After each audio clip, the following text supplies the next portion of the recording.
Air ফ্রায়ারে এখন একটা tiffin করব, স্ন্যাক্স মতো। এই অলিভ অয়েল দিয়ে করব। তোমরা বাটার দিয়ে করতে পারো, এমনি তেলেও করতে পারো, সাদা তেল আর কি। দেখালাম না, শসা আর পেঁয়াজের সঙ্গে কুচি লঙ্কা কেটে নিয়েছি, দেখালাম তো। ওটা একদম ঝিরিঝিরি করে কেটে ইয়ে করে নিয়েছি, এইটার মধ্যে করে নিয়েছি।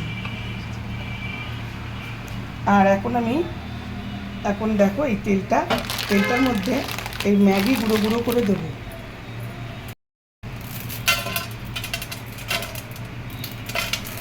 এইভাবে সব গুঁড়ো গুঁড়ো করে নেব। এই 3টে ম্যাগি একদম ঝুড়ি ঝুড়ি করে নিয়েছি, আর অলিভ অয়েল তেল দিয়ে দিলাম, দেখালাম।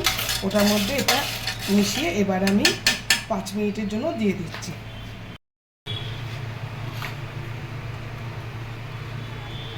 5 না 10 মিনিটের জন্য দিলাম।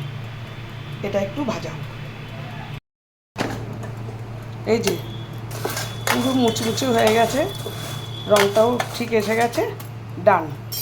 এই সুইচ অফ করে দিলাম। এটা এবার নেক্সট প্রসেস।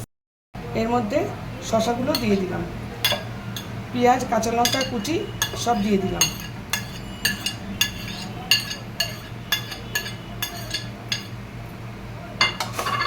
ভালো করে মিক্সিং করি, আরও ভালো করে করব, এটা জাস্ট করছি, খুব তাড়াতাড়ি করতে হবে।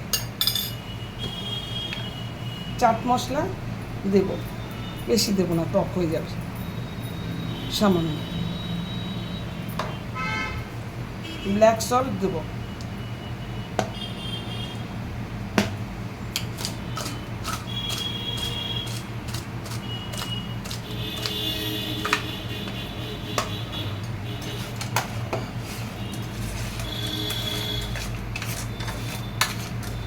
খুব সুন্দর খেতে হবে স্ন্যাক্সের মধ্যে, মানে সন্ধ্যাবেলা একটু কিনে।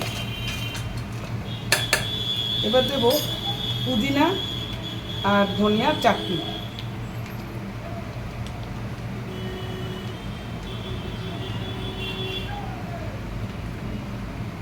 দিল্লি চাটের চাটনি বা সামোসা চাটনি, যে কোনো টক, তেঁতুল চাটনি, ট্যামারিন চাটনি, যে কোনো চাটনি দিতে পারো। আর এবার দেব ম্যাগি মশলা।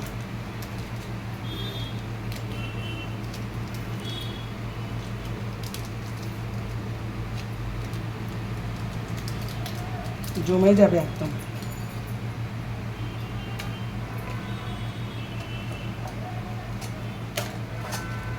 দারুণ খেতে হবে, একদম জমে যাবে। উফ, একটুখানি টেস্ট করেছি, দারুণ হয়েছে, দারুণ।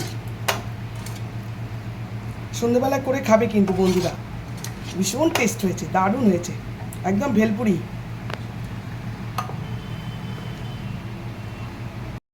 আরে বন্ধুরা, ইয়েটা দিতেই ভুলে গেছি, এই যে বাদাম না দিলে টেস্টই হবে না। নারকেল দিলে আরও ভালো লাগতো, যাকে বাদামটা দিয়ে দিলাম, একদম ডান, দারুণ খেতে হয়েছে।